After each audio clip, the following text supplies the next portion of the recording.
12 ربیع الاول یہ صرف تاریخ نہیں ہے بلکہ اس نور کی آمد کا دن ہے جس نے انسانیت کو جہالت کے اندھیرے سے نکال کر ہدایت کی روشنی تک پہنچایا۔ یہ دن دنیا انسانیت پر اللہ کی سب سے بڑی نعمت ہے۔ سید الانبیاء حضرت محمد مصطفیٰ صلی اللہ علیہ وآلہ وسلم کی پیدائش کا دن ہے۔ اس مبارک دن پر ہمیں ان کی سیرت اور ان کی تعلیمات اور ان کے کردار کو یاد کرنا چاہیے۔ آپ صلی اللہ علیہ وآلہ وسلم نے صرف ہمیں دین کا راستہ نہیں دکھایا بلکہ ایک ایسی زندگی جینے کا طریقہ سکھایا جس میں سچائی، ایمانداری، رحم اور انصاف ہو۔ ان کی سنت پر عمل کرنا ہی اللہ کی محبت حاصل کرنے کا واحد راستہ ہے۔ اس دن ہمیں اپنے رسول صلی اللہ علیہ وآلہ وسلم کو کوئی نہ کوئی تحفہ دینا چاہیے۔ رسول اللہ صلی اللہ علیہ وآلہ وسلم کو سب سے بہترین تحفہ ان کی اتباع اور ان کے پیغام کو عام کرنا ہے۔ ہم ان کو یہ تحفے ان طریقوں سے دے سکتے ہیں، جیسے رسول اللہ صلی اللہ علیہ وآلہ وسلم کا سب سے بڑا مقصد انسانیت کے اخلاق کو مکمل کرنا تھا۔ ان کی بہترین سنتوں میں سے ایک یہ بات تھی کہ وہ ہمیشہ سچی بات کرتے تھے اور لوگوں کے ساتھ نرم مزاجی سے پیش آتے تھے۔ آپ اپنی زندگی میں سچ بولنا شروع کر دیں، ایمانداری اور نرم مزاجی کو شامل کریں، لوگوں کے ساتھ اس طرح پیش آئیں جیسا کہ رسول اللہ صلی اللہ علیہ وآلہ وسلم پیش آتے تھے۔ رسول اللہ صلی اللہ علیہ وسلم پر درود و سلام بھیجنا ایک ایسی عبادت ہے جو ان تک ڈائریکٹ پہنچتی ہے۔ اللہ نے خود قرآن میں درود و سلام کا حکم دیا ہے۔ دن میں کوئی ایسا وقت مقرر کریں کہ خاص طور پہ اس میں آپ درود و سلام پڑھیں۔ یہ ایک ایسا تحفہ ہے جو ان کی خوشنودی کا سبب بنتا ہے۔ آپ صلی اللہ علیہ وآلہ وسلم نے اپنی پوری زندگی دین کو پھیلانے میں گزار دی۔ ہم بھی ان کی امتی ہونے کے ناطے اس ذمہ داری کو پورا کر سکتے ہیں۔ آپ اپنی زندگی میں علم دین حاصل کریں اور اس کو آگے پھیلائیں۔ آپ نے جو چھوٹی چھوٹی باتیں جو آپ نے رسول اللہ صلی اللہ علیہ وآلہ وسلم سے سیکھی ہیں اسے دوسروں تک پہنچائیں۔ آپ صلی اللہ علیہ وآلہ وسلم ہمیشہ ضرورت مند لوگوں کی مدد کیا کرتے تھے اور اسے اللہ کی رضا کا ذریعہ قرار دیتے تھے۔ کسی ضرورت مند کی مدد کریں اور اس مدد کو صرف اللہ کی رضا کے لیے کریں۔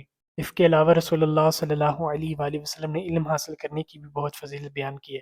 آپ صلی اللہ علیہ وآلہ وسلم نے فرمایا، علم حاصل کرنا ہر مسلمان مرد اور عورت پر فرض ہے۔ ابن ماجہ کی حدیث ہے۔ اس لیے قرآن اور حدیث کا علم حاصل کریں، اس کو نہ صرف پڑھیں بلکہ اس کو سمجھیں اور اس پر عمل بھی کریں۔ یہ علم آپ کو دنیا اور آخرت دونوں میں کامیاب کرے گا۔ بچوں کی صحیح تربیت صرف ان کی دنیاوی کامیابی کے لیے نہ کریں بلکہ ان کی روحانی کامیابی کے لیے بھی ضروری ہے۔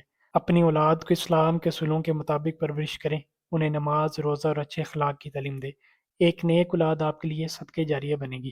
اسلام کا مقصد صرف عبادت نہیں ہے بلکہ لوگوں کے لیے بھی آسانی پیدا کرنا ہوتی ہے۔ لوگوں کے لیے آسانی پیدا کریں، انہیں معاف کریں، ان کی مدد کریں۔ رسول اللہ صلی اللہ علیہ وآلہ وسلم نے فرمایا، جو شخص کسی مصیبت میں مبتلا شخص کی مدد کرے گا اللہ اس کی مدد کرے گا۔ صحیح مسلم کی حدیث ہے۔ دعا صرف اپنی ضرورت کے لیے نہ مانگے بلکہ لوگوں کے لیے بھی دعا مانگے، اور لوگوں کے لیے دعا اس طرح مانگے کہ ان کی مغفرت کی دعا کریں اور ان کے لیے ہدایت کی دعا کریں۔ آپ کی جو دعائیں ہیں وہ دوسروں کے لیے بہترین ثابت ہو سکتی ہیں۔ آپ صلی اللہ علیہ وآلہ وسلم نے لوگوں کے ساتھ بہترین معاملات کی سفارش کی ہے۔ اس میں سچائی، ایمانداری اور نرمی شامل ہے۔ اگر آپ تاجر ہیں تو اپنے کاروبار میں ایمانداری اور سچائی لائیں۔ اگر آپ ایک ملازم ہیں تو اپنی ذمہ داریاں پوری کریں، لوگوں کے ساتھ نرمی اور اچھے اخلاق سے پیش آئیں، کیونکہ اسلام کی دعوت کا سب سے بہترین ذریعہ اچھا کردار ہے۔ حدیث ہے، رسول اللہ صلی اللہ علیہ وآلہ وسلم نے فرمایا، مسلمانوں میں سب سے بہترین شخص وہ ہے جس کا اخلاق سب سے بہتر ہو۔ اسلام میں صفائی اور طہارت کو بہت اہمیت دی گئی ہے۔ نبی کریم صلی اللہ علیہ وسلم خود صفائی پسند تھے۔ اپنے گھر میں، اپنے محلے اور اپنے شہر کی صفائی کا خیال رکھیں۔ اپنے جسم اور لباس کو صاف رکھیں۔ جب آپ صفائی کا خیال رکھیں گے تو آپ رسول اللہ صلی اللہ علیہ وآلہ وسلم کی سنت پر عمل کر رہے ہوں گے۔ حدیث ہے، رسول اللہ صلی اللہ علیہ وآلہ وسلم نے فرمایا، صفائی ایمان کا نصف حصہ ہے۔ ٹھیک ہے، صحیح مسلم کی حدیث ہے۔ اسلام میں صحت کو اللہ کی ایک نعمت قرار دیا گیا ہے۔ رسول اللہ صلی اللہ علیہ وآلہ وسلم خود اپنی صحت کا خیال رکھتے تھے اور صاف ستھری چیزیں کھاتے تھے۔ اپنی صحت کا خیال رکھیں، حلال اور صاف ستھری چیزیں کھائیں، زیادہ سے زیادہ پانی پئیں، ورزش کریں اور ہو سکے تو کوشش کریں کہ سوتے وقت وضو کریں۔ جب آپ صحت مند ہوں گے تو آپ اللہ کی عبادت اور لوگوں کی خدمت بہتر طریقے سے کر سکیں گے۔ آپ صلی اللہ علیہ وسلم کی حدیث ہے، آپ صلی اللہ علیہ وآلہ وسلم نے فرمایا، دو نعمتیں ایسی ہیں جن میں اکثر لوگ غفلت کا شکار ہیں، صحت اور فرصت۔ صحیح بخاری کی حدیث ہے۔ ساری باتوں کا خلاصہ کر کے ایک بات کروں تو یہ ہے کہ آپ صلی اللہ علیہ وسلم کی جب آپ سنت پر عمل کرتے ہیں تو یہ سب سے بڑا آپ کا آپ صلی اللہ علیہ وسلم کو تحفہ ہے۔ نبی کریم صلی اللہ علیہ وسلم ہر وقت اپنی امت کے لیے دعا کرتے تھے۔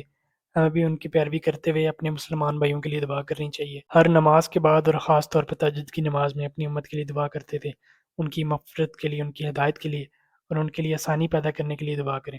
ان سب میں بھی جو سب سے پہلی چیز ہے وہ یہ ہے کہ آپ صلی اللہ علیہ وسلم کی سیرت کا مطالعہ کریں، ان کے اخلاق کو جانیں اور ان کی جو زندگی ہے ان کو سمجھنے کی کوشش کریں۔ آج سے ارادہ کر لیں کہ آپ صلی اللہ علیہ وسلم کی جو سیرت ہے اس کا مطالعہ کریں گے اور اس کو صحیح طرح سے سمجھنے کی کوشش کریں گے، اور پھر بعد میں اس کو اپنی زندگی میں اس کے اوپر عمل بھی کریں گے، اور اس کے بعد میں پھر اپنے ان لوگوں تک بھی پہنچائیں گے جن سے آپ محبت کرتے ہیں اور جن سے نہیں کرتے۔ اللہ تعالیٰ ہمیں عمل کی توفیق عطا فرمائے، آمین۔